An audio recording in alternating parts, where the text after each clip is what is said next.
salud y algo más.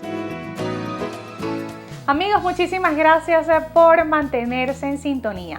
Nos acompaña el doctor Ramir Javán, especialista en cirugía de la mano, y vamos a conversar sobre el síndrome del túnel carpiano.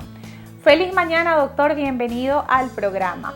Vamos a hablar sobre este síndrome que se presentan y que es bastante frecuente en aquellas personas que ejercen ese constante movimiento y no le dan ese descanso o ese ejercicio adecuado, ese movimiento repetitivo. Pero es importante dar a conocer qué es el síndrome del túnel carpiano y esos síntomas que mayormente empieza a manifestar ese paciente, doctor. Adelante. Gracias, Claudia, por el contacto. Vamos a conversar acerca de lo que es el síndrome del túnel carpiano. Esta es una entidad clínica caracterizada por un atrapamiento del nervio mediano a nivel de una región en la mano que se llama túnel carpiano.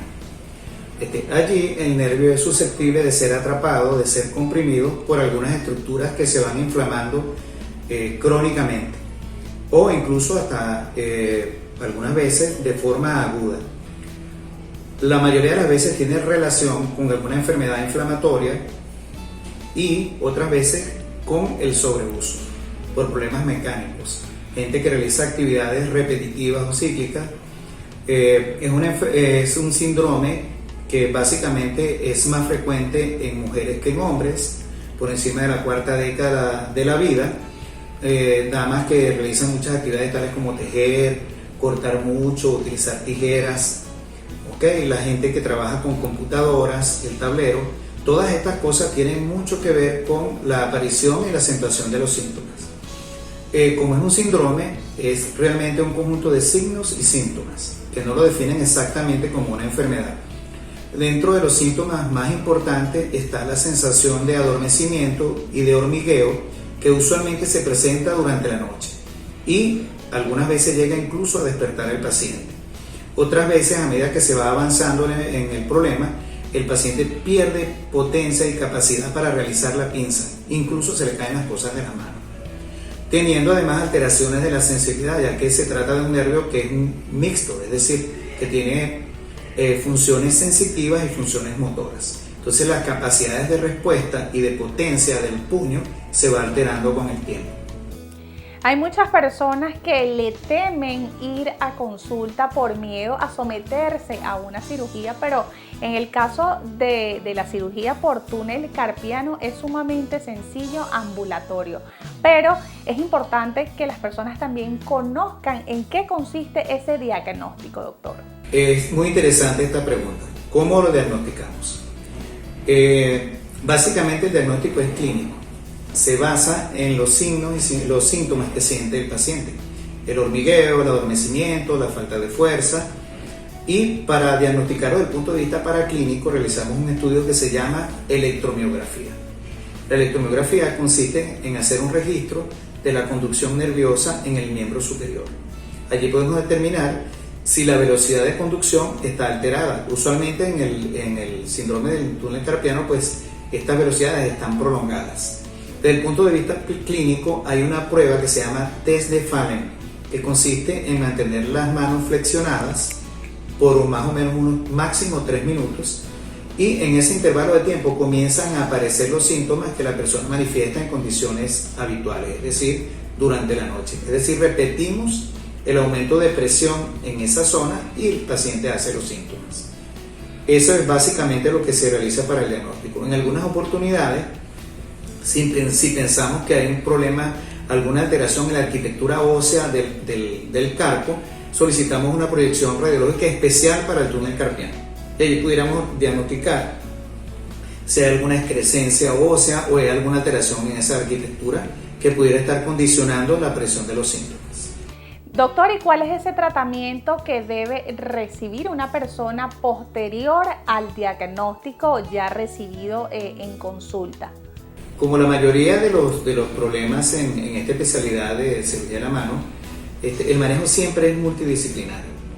Entonces, cuando hablamos de cuál es el tratamiento apropiado, pues está el tratamiento médico-fisiátrico y está el tratamiento definitivo, que es el tratamiento quirúrgico. que depende del grado de severidad del túnel carpiano, de la afectación. En principio se pueden realizar incluso infiltraciones, una serie de ejercicios para potenciar la pinza, colocación de incluso hasta plasma rico en plaquetas, que está muy de moda en la actualidad. Pero si los síntomas persisten a pesar de todos los medios físicos y todas estas terapias, vamos a llegar a realizar un tratamiento quirúrgico que consiste básicamente en liberar al nervio de esa presión a la que está sometido. ¿Qué se hace? Bueno, hay dos formas. Una mínimamente invasiva que se realiza por vía endoscópica. Por supuesto, esto tiene unos costos distintos a la cirugía abierta como tal, pero ya hemos desarrollado o se han desarrollado a nivel mundial técnicas en las que hacemos incisiones pequeñas y por allí logramos resolver el problema.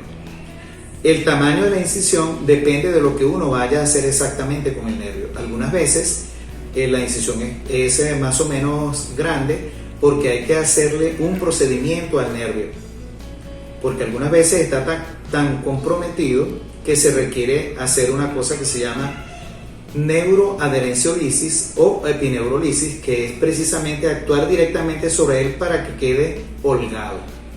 Eso es básicamente lo más importante.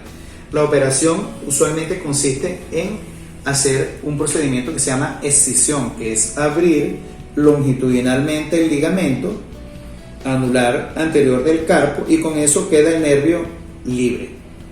Es un procedimiento relativamente corto, pudiera decirse que hasta sencillo.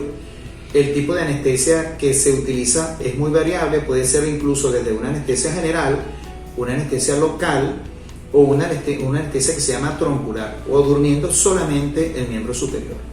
Y los resultados son muy favorables siempre y cuando sea operado oportunamente.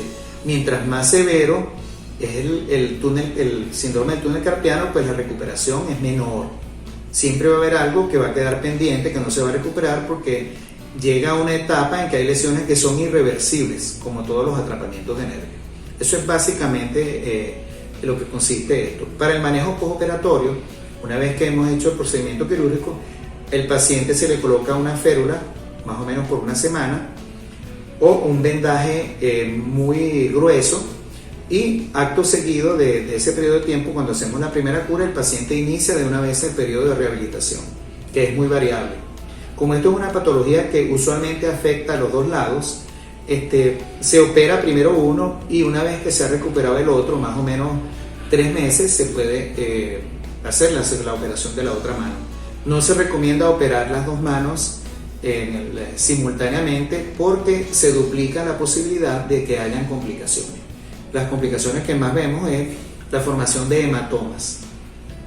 Aunque trabajamos con una técnica que se llama isquemia controlada, o sea, trabajamos con el miembro sin sangre, aún así, haciendo lo que se llama hemostasia, que es cauterizar todos los vasos que vamos encontrando, siempre hay la posibilidad de que se desarrolle un hematoma. Entonces imagínense, si tú operas un lado, tienes, vamos a decir, un 20% de probabilidades de que haga esa complicación, pero si operas los dos, estás duplicando eso. Y son complicaciones que pueden alterar la evolución o la buena evolución del tratamiento.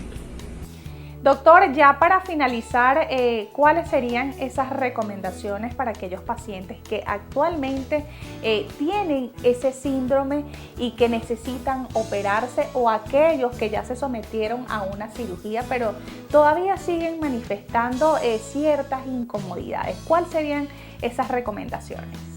En cuanto a las recomendaciones, realmente no existe una prevención como tal para evitar la aparición de un síndrome del túnel carpiano.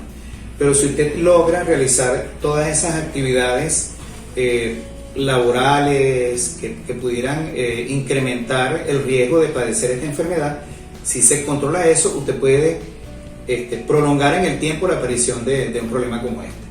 Pero si usted tiene algún síntoma como lo que acabamos de conversar, lo más recomendable es que acuda a un especialista, sobre todo a un especialista en cirugía de la mano, que es la gente que es experta en este tipo de patología y que le hará la mejor recomendación para evitar complicaciones. Y lo otro es que no dejarlo para más tarde, porque es una enfermedad o es un problema que es de carácter progresivo, no se detiene. Y entonces, si usted espera mucho, va a tener consecuencias que son irreversibles. Bueno, Claudia, muchas gracias por esta invitación. Mi número de contacto es 0414-331-6696. Ejerzo en el Centro Médico La Hacienda en Guatire, en el piso 3 los días martes en la mañana, y en el Centro Médico Federico Sanal en Valle Arriba. Muchas gracias de nuevo. Ramir Javán, especialista en cirugía de la mano. Hablamos sobre el síndrome del túnel carpiano, las causas, aquellos riesgos que pudieran presentarse y el tratamiento, recomendaciones. Muchísimas gracias, doctora. Amigos, nos corresponde marcar otra pausa, pero al regreso nos acompaña el doctor Pedro Botello, neurólogo, y conversaremos sobre el Parkinson, cuáles son las causas y el tratamiento que deben recibir estos pacientes. Unos minutos, pero volvemos enseguida. Salud y algo más.